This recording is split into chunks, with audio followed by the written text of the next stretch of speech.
देश और दुनिया की तमाम छोटी और बड़ी खबरों के लिए हमारे चैनल को सब्सक्राइब करना न भूलें और बेल का बटन जरूर दबाएं। नमस्कार दोस्तों, स्वागत है आपका देश लाइव में और आपके साथ मैं हूं आशिमा त्यागी। दोस्तों, आज एक बार फिर हम महत्वपूर्ण मुद्दे पर बात करने जा रहे हैं। चर्चा में आगे बढ़े, चर्चा की शुरुआत करें। सोचिए, आप एक रात अचानक दरवाजा टूटे, पुलिस अंदर आए, आपकी कॉलर पकड़कर आपको ले जाए और अगली सुबह हर न्यूज चैनल्स आपकी तस्वीर फ्लैश करते हुए चिल्लाए, ये है वो आतंकवादी जिसे दिल्ली ब्लास्ट केस में पकड़ा गया है। अब आप कल्पना कीजिए, 4 दिन की पूछताछ के बाद वही पुलिस कहे कि इन पर कोई आरोप नहीं मिला, ये बेगुनाह है। लेकिन जब आप वापस घर लौटे तो ना कोई कैमरा, ना कोई हेडलाइन, ना कोई माफी।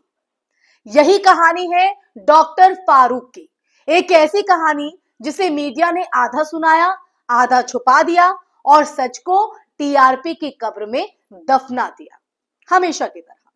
आज हम इसी सच्चाई से पर्दा उठाने की कोशिश इस चर्चा के माध्यम से करेंगे। चर्चा में आगे बढ़े उससे पहले आप लोगों से हमेशा की तरह अपील, इंसाफ की आवाज को बुलंद करने के लिए और सच्ची पत्रकारिता के लिए हमारा यानी देश लाइव का सहयोग करें। साथ ही डिस्क्रिप्शन में दिए गए लिंक को ओपन कर ज्वाइन बटन दबाकर आप हमसे यानी देश लाइव से सीधा जुड़ सकते हैं। दोस्तों, चर्चा में आगे बढ़ते हैं क्योंकि बेहद महत्वपूर्ण मैंने इसको इसलिए कहा क्योंकि जिस नाम का मैंने जिक्र किया है, डॉक्टर फारूक, उन्हें आतंकवादी बनाया गया, इंसान साबित होने पर भुला दिया गया।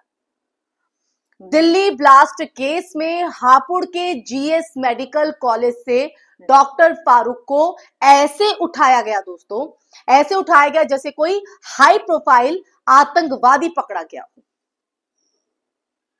गिरफ्तारी से पहले कोई सबूत नहीं, आरोप तय नहीं, बस नाम मुस्लिम और शक की एक झलक, और बस मीडिया स्टूडियो की कुर्सियों पर उछलने लगा और टीवी स्क्रीन पर लाल पीली ब्रेकिंग न्यूज, एंकर की चिल्लाहट, ग्राफिक्स में बम और आग और डॉक्टर फारूक आतंकवादी लिंक। लेकिन असलियत दोस्तों, असलियत 4 दिन एनआईए और अन्य एजेंसियों की कस्टडी में पूछताछ हुई, हर एंगल से जांच हुई, हर तरह के सवाल हुए और नतीजा निकला, कोई अपराध नहीं, कोई सबूत नहीं, कोई लिंक नहीं। लेकिन अब असली कहानी यहीं से शुरू होती है क्योंकि जिस मीडिया ने उन्हें खलनायक बनाया था वही उनकी बेगुनाही पर चुप्पी की चादर ओढ़कर बैठ गया, दोस्तों। और यही चुप्पी सवाल खड़ा करती है। अब आप मीडिया पर आइए, मीडिया की बेशर्मी की हद देखिए। आरोपियों की हेडलाइन बनाना आसान, बेगुनाही को दिखाना मुश्किल। भारत का मीडिया दोस्तों दरअसल एक अजीब बीमारी से ग्रसित है। अपराध साबित होने से पहले ही आरोपी को आतंकवादी घोषित कर देना। इस बीमारी का सबसे बड़ा शिकार अक्सर वही समुदाय बनता है जिसे हमारा समाज पहले से ही संदेह की नजर से देखता है। डॉक्टर फारूक का मामला भी उसी पैटर्न का हिस्सा है। नाम में ही आपको नजर आ गया होगा संदेह। अब गिरफ्तारी, प्राइम टाइम हंगामा, ये भी आप देखिए। पूछताछ, ब्रेकिंग का जो नॉन स्टॉप तमाशा है वो हमने मीडिया में देखने को जो है हमें दिखाई दिया। रिहाई हुई, एक लाइन की खबर भी नहीं दिखाई गई, जैसा कि मैंने शुरुआत में आपको बताया। क्यों? क्योंकि बेगुनाही टीआरपी नहीं लाती, क्योंकि चैनल्स के मालिकों को डर है कि सच बोल दिया तो सत्ता नाराज हो जाएगी। क्या इस रिहाई पर इसीलिए मौन साधा हुआ है मीडिया ने? क्योंकि इनकी पत्रकारिता सिर्फ रिमोट से चलने वाली कठपुतली बन चुकी है, दोस्तों। डॉक्टर फारूक की तस्वीर मीडिया ने ऐसी चलाई, देश के दुश्मन पकड़ लिए, ऐसे चलाई।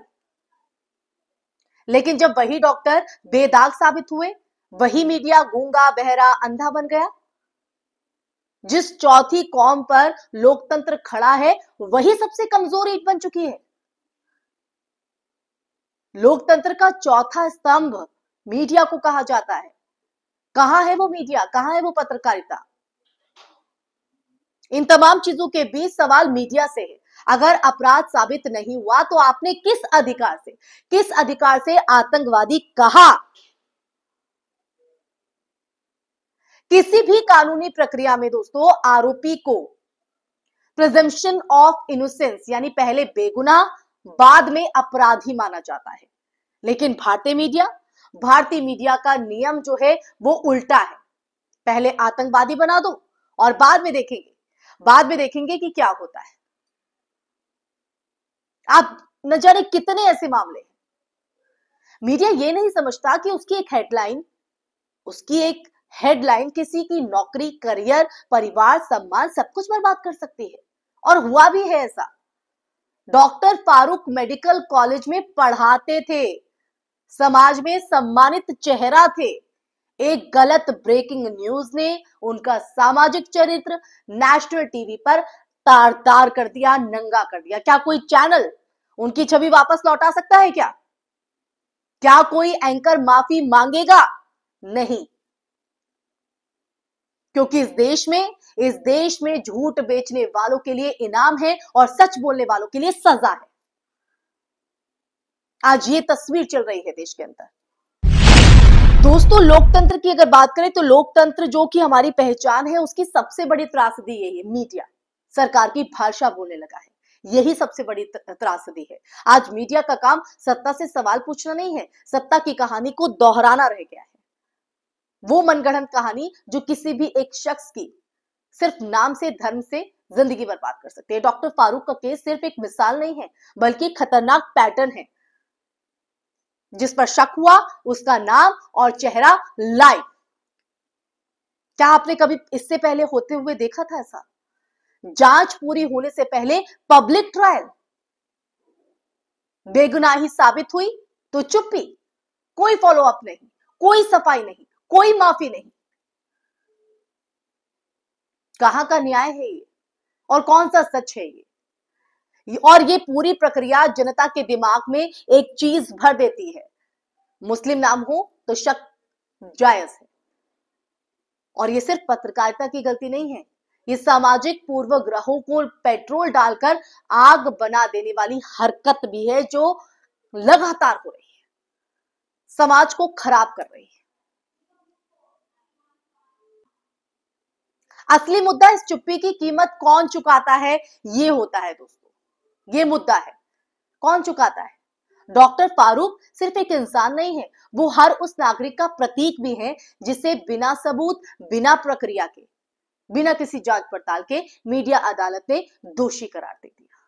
बड़ी बड़ी हेडलाइंस चला दी, बड़े बड़े स्क्रीन पर ब्रेकिंग न्यूज चला दी। उनके बच्चे क्या सोचते होंगे, उनके मरीज क्या सोचते होंगे, कॉलेज में स्टूडेंट्स की नजरें उन्हें किस नजर से देखती होंगी या कैसी नजरें उनके ऊपर होंगी। सिस्टम की गलती का बोझ व्यक्ति को ढोना पड़ता है और मीडिया की गलती का खामियाजा समाज उठाता है, आप और हम उठाते हैं दोस्तों। तो आज इसे सिर्फ एक चर्चा के तौर पे मत सुनिएगा दोस्तों, इसे अपने जहन में बिठा भी लीजिएगा। ये सच्चाई अपने दिमाग में, अपने दिल में उतार लीजिएगा, तब आपको शायद फैसला लेने में आसानी हो। क्योंकि कैमरा सच दिखाने के लिए बना था, किसी की जिंदगी तबाह करने के लिए नहीं। लेकिन आज मीडिया वही काम कर रहा है, जिंदगियों को तबाह कर रहा है। डॉक्टर फारूक की कहानी सिर्फ उनकी बेगुनाही की कहानी नहीं है। देश लाइव उनको बेगुनाह साबित करने के लिए यहाँ पर नहीं आया, लेकिन देश में जो चल रहा है उसे दिखाने के लिए आया है। ये उस देश की कहानी है जहां मीडिया आपकी इमेज बनाने से ज्यादा उसे तोड़ने में रुचि रखता है, जहां आरोप हेडलाइन बनता है लेकिन सच फुटनोट में भी नहीं, जहां टीआरपी इंसानी से ज्यादा ताकतवर हो चुकी है। यही ना? इसी के साथ दोस्तों आज सवाल सिर्फ इतना नहीं है कि डॉक्टर फारूक बेगुनाह थे, सवाल यह है कि कल जब किसी और मासूम को बिना सबूत आतंकवादी बना दिया जाएगा, तब भी क्या ये मीडिया ऐसे ही चुप रहेगा?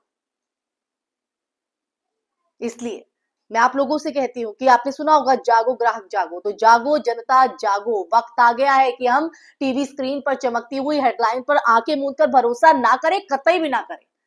क्योंकि ये हेडलाइन नहीं, अदालतें नहीं, ये सिर्फ सत्ता की प्रचारक है। और एक लोकतंत्र में प्रचारक नहीं, पत्रकार जरूरी होते हैं जो सच्चाई दिखाएं।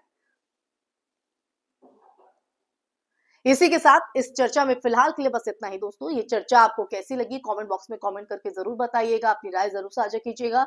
इस वीडियो को ज्यादा से ज्यादा शेयर भी कीजिएगा कि सच ज्यादा से ज्यादा लोगों तक पहुंच सके। हमारे चैनल देश लाइव को सब्सक्राइब भी कीजिएगा। फिर हाजिर होंगे कैसे मुद्दे के साथ। नमस्कार।